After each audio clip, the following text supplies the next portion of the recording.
میں انما حرم علیکم المیتۃ والدم ولحم الخنزیر، لحم الخنزیر، خنزیر کا گوشت، لحم مانے گوشت، تو فرمایا کہ لحم الخنزیر قرآن میں آیا ہے، اللہ نے لحم الخنزیر حرام فرمایا ہے، خنزیر کے گوشت کو حرام فرمایا ہے۔ اب اس کے بعد سرکار مظہر اعلیٰ فرماتے ہیں اگر تم واقعی عمل کرتے ہو، تمہارا دعویٰ یہی ہے، تو میں پوچھتا ہوں یہ بتاؤ کہ قرآن نے تو لحم الخنزیر کو حرام فرمایا، خنزیر کے گوشت کو حرام فرمایا، اب خنزیر کی کلیجی کا کیا حکم ہے؟ حرام ہے یا حلال ہے؟ خنزیر کی تلی کا کیا حکم ہے؟ حرام ہے یا حلال ہے؟ خنزیر کے گردے کا کیا حکم ہے؟ حرام ہے یا حلال ہے؟ خنزیر کی چربی کا کیا حکم ہے؟ حرام ہے یا حلال ہے؟ اگر حرام کہتے ہو تو لاؤ کوئی ایک آیت یا پھر لاؤ کوئی ایک حدیث۔ ان کے مظہر اعلیٰ حضرت کا مناظرہ ہوا تھا اہل حدیث مولوی سے، اور ان کے مظہر اعلیٰ حضرت نے فرمایا کہ قرآن کے اندر سور کا گوشت کھانا حرام لکھا ہے۔ اب قرآن کے اندر تم یہ دکھاؤ کہ گوشت کی سور کی کلیجی، گردہ، تلی، چربی، یہ کھانا کہاں حرام ہے؟ بتائیے بھائی، جب یہ دلیل تمہارے پاس نہیں ہے سور کی تلی کی، گردے کی، چربی کی، اس کی گولیوں کی، تو پھر کھاؤ نا یار، ٹینشن کیوں لیتے ہو؟ پچاڑ دیا کرو۔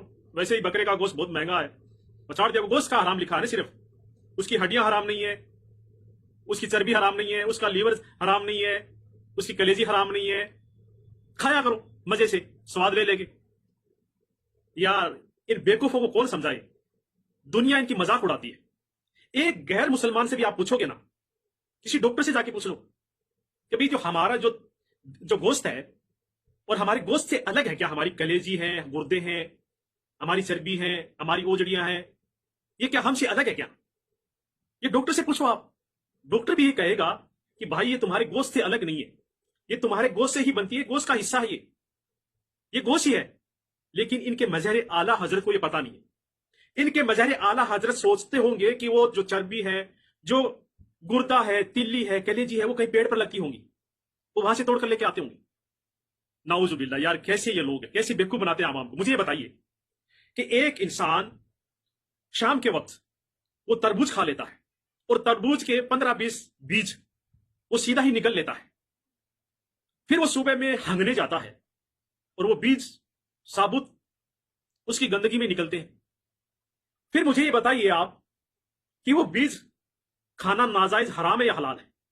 لیکن ان کے قریب حلال ہو جائے گا، کیونکہ انہوں نے دلیل دے دی نا کہ قرآن کے اندر سور کی گوشت چربی کا ذکر نہیں ہے، اس کا نام نہیں ہے، کلیجی کا، گردے کا، تلی کا ان کا نام نہیں ہے۔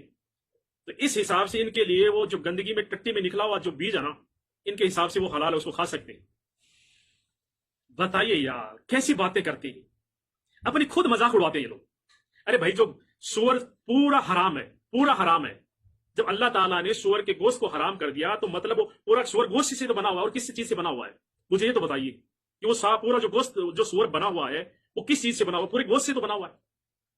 اور تمہارے کو اگر یہ دلیل نہیں ملتی اور تم نہیں مانتے کہ صرف گوشت کا ہی نام ہے، کلیجی کا، چربی کا، اس کی گولیوں کا، گردے کا یہ نام نہیں ہے، تمہیں لگتا ہے کہ یہ حلال ہے، تو کھاؤ بھائی، کھاؤ مزے سے کھاؤ، انٹیسٹ لے کے کھاؤ، کیونکہ قرآن کے اندر تلی کا، گردے کا، چربی کا، اوجڑی کا، اس کے لیور کا یہ نام نہیں ہے۔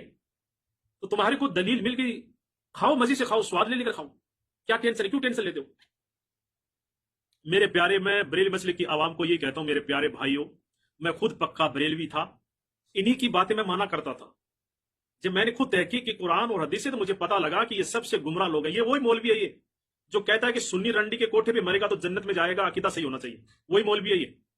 اور ایک ویڈیو کے اندر ڈالا ہوا یہ کہتا ہے کہ سنی پوری زندگی اگر نہیں جھومائے ڈی جے پر، وہ ایک دن اگر ڈی جے پر جھوم لے تو خدا کی قسم ساری عبادتوں پہ بھاری ہے، وہی مولوی ہے یہ۔ اور اس مولوی کا تم کہنا مان رہے ہو نا، یہ آپ کو سور کی تلی، گردے، اس کے لیور، اس کی گولیاں سب کچھ کھلا دے گا، یہ حلال قرار کر دے گی، یہ حلال ہے، کھاؤ، اس کا نام نہیں ہے۔ میرے پیارے مسلمان بھائیوں، یہ گمراہ لوگ ہیں، ان سے بچو، قرآن اور حدیث کی طرف آؤ۔ قرآن کا خود ترجمہ پڑھو، حدیث بخاری اور مسلم خود آپ پڑھو گے نا تو آپ کو خود انشاءاللہ اپنے آپ صحیح رستہ مل جائے گا، صحیح دین مل جائے گا، اللہ آپ کو ضرور ہدایت دے گا۔ لیکن یہ آپ کو گمراہ کرتے رہیں گے، اپنی دکانیں چلاتے رہیں گے، ان سے دور ہو جاؤ آپ۔